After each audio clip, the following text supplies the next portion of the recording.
Hi, and thanks for joining us. Welcome to Behind Sports. My name is Gregory Scott Reinen. I'd like to welcome today's guest, Justin Bass, from out of San Francisco at SunTrust Bank Sports and Entertainment Group. Justin, thanks for coming on the show. Hey, Scott. Thanks for having me here. It's good to be here. Yeah, sure. The first thing I'd like to do is just get to know you a little bit better. So if you could just tell us a little bit about yourself and how you got into the sports industry. Yeah, sure. I was playing baseball in college and quickly realized that that wasn't going to be a career path that was going to pay the bills for me. And so decided that I wanted to stay in the sports industry and was trying to figure out different ways to do that. So at that time, I got an internship with a sports agent down in LA. Okay. And learned a little bit about the business and learned various aspects of working with athletes from different perspectives. And at that point, I decided that the first step to my finding a job in sports would be to getting some way to distinguish myself. And so I decided to go on to law school and get a law degree.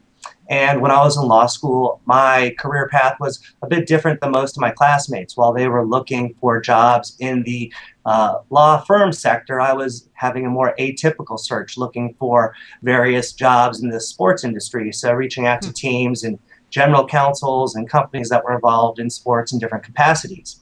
And so I ultimately got in touch with a company called CSI Capital Management, Okay. which was a small independent financial advisory firm based here in San Francisco.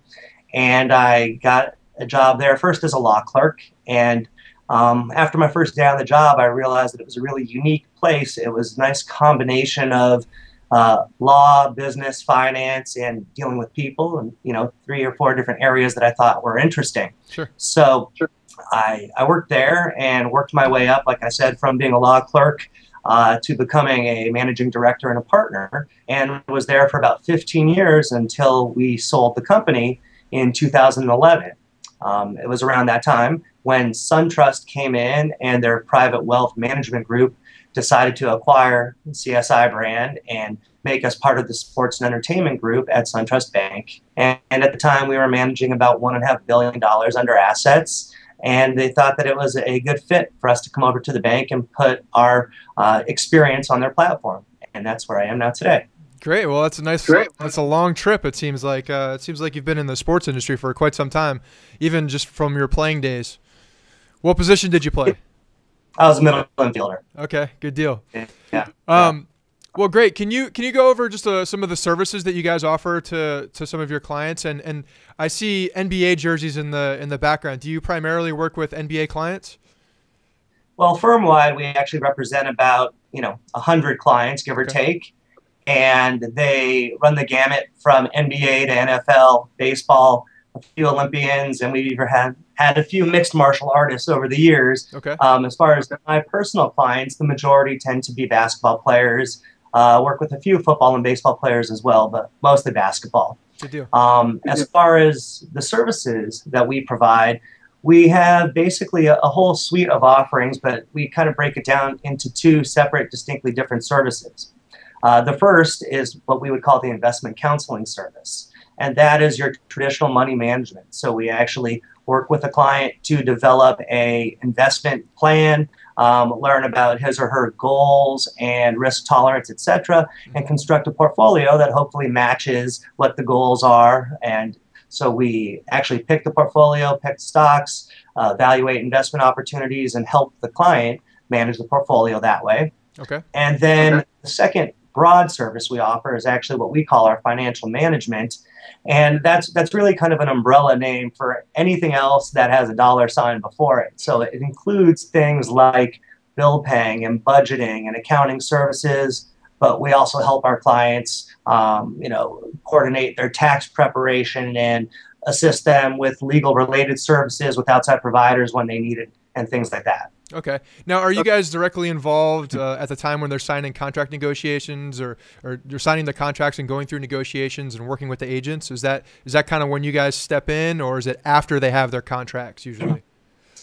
Well, it varies. As a general rule, I oversimplify the distinction between our role and the agent's role by saying that the agent negotiates the deal and then the money and problems come to us. Sure. But that's not actually always the case. In fact, it's not uncommon for some agents to consult with us Okay. when they're in the process of negotiating a deal, especially when you're looking at things like tax implications and how playing in one jurisdiction with, a lesser tax rate or no tax might compare to a more favorable gross offer in a jurisdiction with a higher tax rate. So we definitely consult with agents during the process as appropriate. Good deal. And kind of speaking on that, and just going through the landscape of the NBA currently, one of the more recent things that happened in the NBA was Dwight Howard actually choosing Houston Rockets over the Los Angeles Lakers. Can you talk in just generalities about what kind of financial possible gains that he had for actually leaving the state of California and going into the state of Texas? Sure. I think one of the things when analyzing this situation that is often misstated is people like to compare the $118 million 5-year offer from the Lakers to the 4-year offer from the Rockets, which was around $87 million. Sure. And while that's true, I think that that's an apples to oranges comparison. And I think a more fair analysis is to kind of look at what 4 years in each place really meant. And so, looking at those numbers, the offer from LA over 4 years was somewhere in the neighborhood of $94 million gross. And in Houston, like I said, it was around 87. So while it sounds like LA would be much more favorable by offering him, almost $7 million more gross, over the life of that 4-year deal, when you think about the tax implications, that's actually not true. And in fact, he ends up netting roughly $50 million in Houston as compared to about 47 and change in California. So the swing to Texas actually saved him roughly $2.5 million on the NBA contract alone.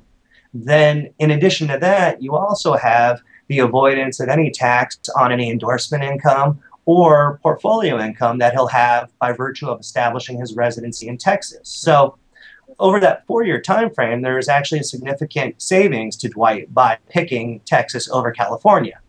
Of course, you can talk about what the 5th year means, and you can talk about whether or not endorsement opportunities are equal. But just looking at the analysis that I assume he and his agent went through, I think it probably would have looked a lot like what I just described. Very interesting. I think a lot of people don't see that. They see just the initial numbers and they kind of scratch their head. But when you break it down, it really does make a lot of sense. Yeah. You actually just were put a guest post on a website called Access Athletes, and we're talking about different tips for professional athletes for financial management. There were some mind-numbing statistics in there as well from NFL players, and I know you have a really good statistic for NBA players too.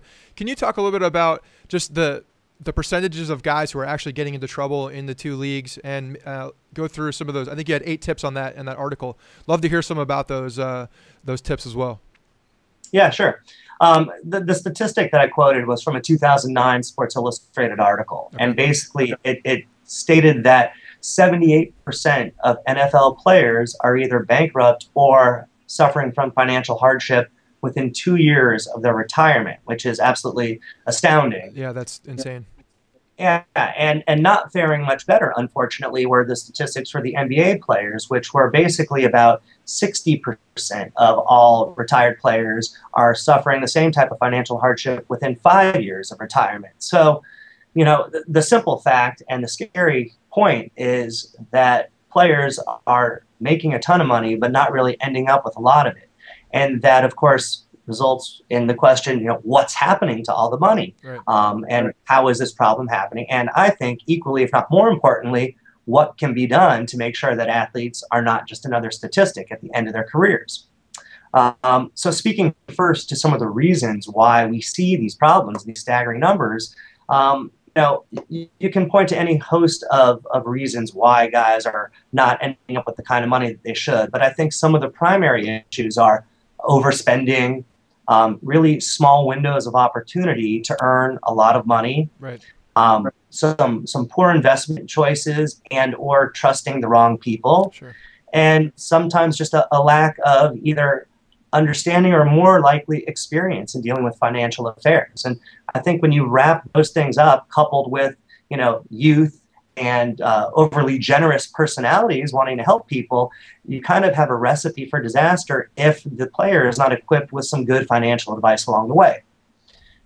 So basically, based on that, I kind of wrote the post, which was 8 tips for professional athletes to achieve financial security, where I tried to address some of the things that I've seen over my 20 years that might be helpful, some of which are very common sense, and others might be a little surprising. Right. Right.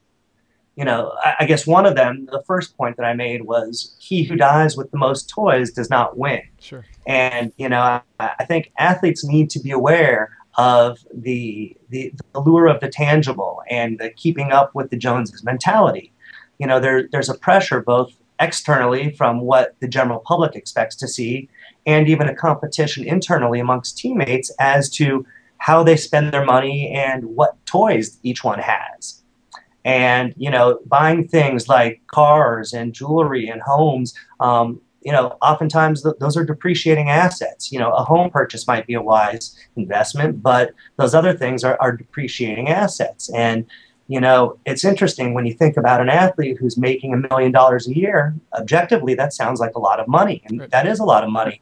But when you think about that same person dressing at a locker next to someone making $10 million a year, all of a sudden that million pales in comparison.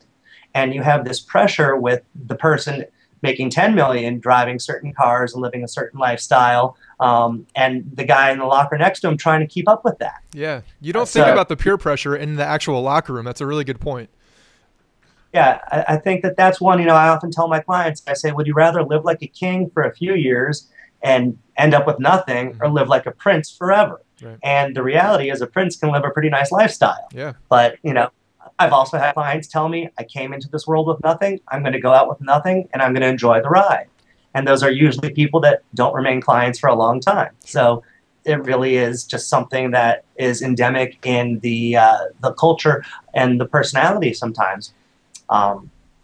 Another one of the points that I made was that it's perfectly fine to help family and friends, but that you shouldn't enable. And that sounds a little strange when I first say it, because, as I was saying, you have very generous people. A lot of athletes who make it big are really generous. They want to help the people that supported them early in their careers and help them make it to where they are. And so they think that they're really doing a good service by helping their friends or family, by buying them nice things. And while it's one thing to want to buy a home, let's say, for a parent or something to put them in a better neighborhood or something like that, that's great. But what often happens is that in an attempt to help your friends or family, you're actually doing a disservice, because you're enabling behavior that, the recipient may not be able to sustain a particular lifestyle unless you're willing to carry it forever. Right. One example that I had there was, I had a client that was drafted and moved to his team city and brought his 5 best friends with him. And everyone was really excited that the group could stay together. They had all come up together, and they moved to the new city, and the client got an apartment for everybody, excuse me, and got a Range Rover for everybody. And everyone was really happy and living the life.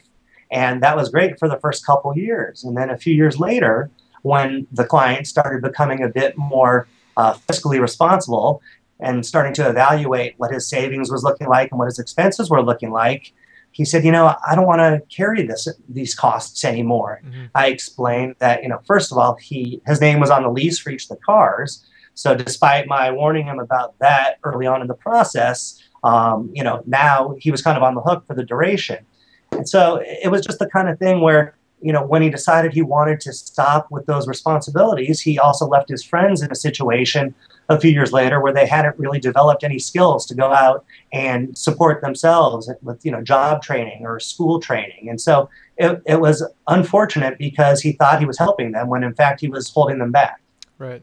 Now, do you guys have some kind of a system that you usually, it seemed to me that you said earlier that maybe someone wouldn't be a client for long if they're not listening to some of the advice. Now, do you guys have kind of a regimented system that you put some of these guys through as far as, just assessing who their friends are at that point, what kind of group they're running with, and the enabling points of some of these friends?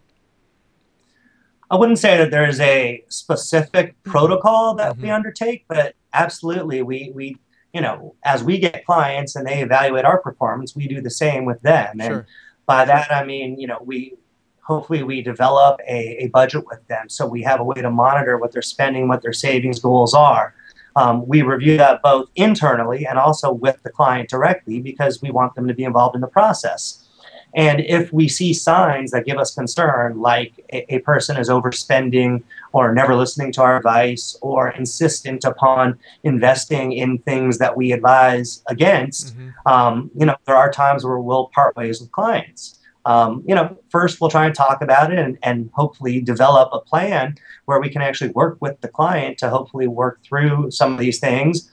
But, it's equally as important for us to monitor our clients as it is for them, because at the end of the day, if they become one of these statistics, the first thing people are going to do is say, God, who was their financial advisor? Right. And we don't really want to be on the hook when someone's not listening to our advice. But at the same time, there is a growth that takes place. And, someone who may not be a great saver in his rookie contract or in his early years, will learn with time and become much better, hopefully through conversations we have in education and getting them more involved in the financial decisions. Yeah, and that's a great point as far as the education, because a lot of these guys are coming in their early 20s. I mean, some of them have limited, maybe no college experience or, the classes that they're taking. So they do need a lot of education from their team and surrounding themselves with good people. And I think that was one of your points as well in the article. Surrounding yourself with good people and having a team behind you is extremely important.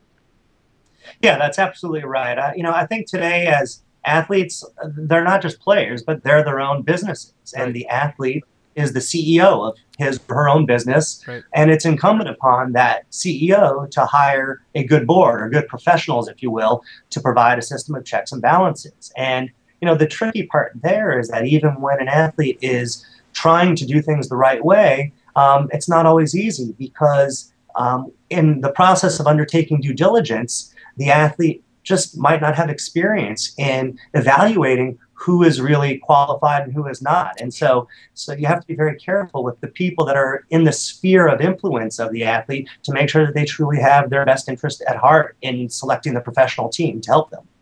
Good deal. Great points. Justin, there's a couple of questions I'd love to ask you that I ask most of our guests. The first one is talking about one of the more outlandish. A lot of people who are working in the sports industry have some really good stories, some unique stories. I'd love to hear if you have anything like that, or if you just want to speak generalities about the sports industry and your experiences. Well, I do have a few of those. Over the years, there's certainly been a few things. Sure. One of them that stands out in my mind as outlandish and also one of the most disappointing, frankly, was I had a client's mother call me one time. And this is a client that I've worked with for years, and this client was at the top of his game at this time. This was a league MVP, a regular all-star, and he was entering a contract year. Okay. And his mother, for whom he had provided adequate support over the years, calls me, and she had no expenses. He had bought her a home and gave her adequate spending money every month. So she was living a very comfortable life. She called me and she said, I don't think I'm getting enough from my son, and if he doesn't provide me with more money, I'm going to sue him for failure to provide me with adequate assistance. Wow. And I said to her, that's a really extreme measure, and he's really treated you very well. And she said, well, I don't think he's treated me nearly as generously as he should, and I'm prepared to go to the press, and I know he's in a contract year, and if he gets bad press, it wouldn't look good for him. And I'm prepared to tell them things. And she essentially was trying to extort him. Yeah. And, it was just unbelievable to me that, a family member could do this. But, unfortunately, these are the kind of things that we see. And, it's interesting for all of the problems that athletes have and all the trouble they get into. And by no means do I defend any of that. There's the other side that people don't see, where they have these kind of situations. Their own family is willing to sell them out because they're not getting as much as they want. So that was probably one of the most outlandish situations I've had to deal with. Yeah, that's a crazy situation. I have a feeling, unfortunately, situations like that happen a little bit more often than we know about too. But yeah, I think people get so used to getting things, and then they see the fame and they want more and more and more, and unfortunately, greed just covers the eyes. Yeah, unfortunately, that's. The last thing I'd love to ask you about is you've been in the industry for 20 years, and a lot of people who watch the show are people who are aspiring to be in the sports industry, who are coming up in the sports industry, and you dealing with professional athletes directly, one-on-one. Love to get some advice from you and just some words of wisdom for people who are aspiring to be in the industry and work with athletes as well. Well, I think one of the things to remember is that, this is a job that a lot of people want. There's a lot of very good, hardworking, qualified people. Mm-hmm. And I think it's important to, first and foremost, check your ego at the door. Anyone who is above doing anything as an intern or entry-level work is really not going to succeed in this business because you simply can't afford to have that type of attitude. I do think that it's important to also go out of your way networking with people and trying to get as many informational interviews as you can. I remember when I was in law school and I reached out to several of the general counsels of local teams, and none of them were hiring, but they were kind enough to take the time to speak with me and help tell me about what they did and tell me their story about how they got to where they are. And so I've always tried to remember that and make time for people when they want to ask me questions. And so I think being persistent and following up effectively without being pushy are really important things. And then I think it's really just to try and keep an open mind, because the path that you think you want to take may not be as direct as you would like it to be. And oftentimes it's being open-minded to getting types of experience in other areas that might enable you to make a move later. And so just keeping an open mind, working hard, and effectively networking with people, all while remaining humble. I think that would be the advice I would give. Great. Well, Justin, thank you very much. That's some really good advice. I think people can learn a lot by that. I've spoken with other people in some of these interviews as well, and I think one of the common things that people say is persistence, and not to get your head in the clouds too much because of the glitz and glamour of the sports industry. People can think that, hey, I'm gonna make it big right off the bat, and for working behind the scenes, that's usually not the case. It's you got to put a lot of grind and hard work into it, and it seems like you kind of agree with that sentiment as well. But Justin, thank you very much. I appreciate you taking the time. Hopefully we'll get to talk with you again, and I hope you have a great week. Thanks. Yeah, appreciate it. All right, thank you. My name is Gregory Scott Reinen. This is Behind Sports. Thanks for coming by. Bye.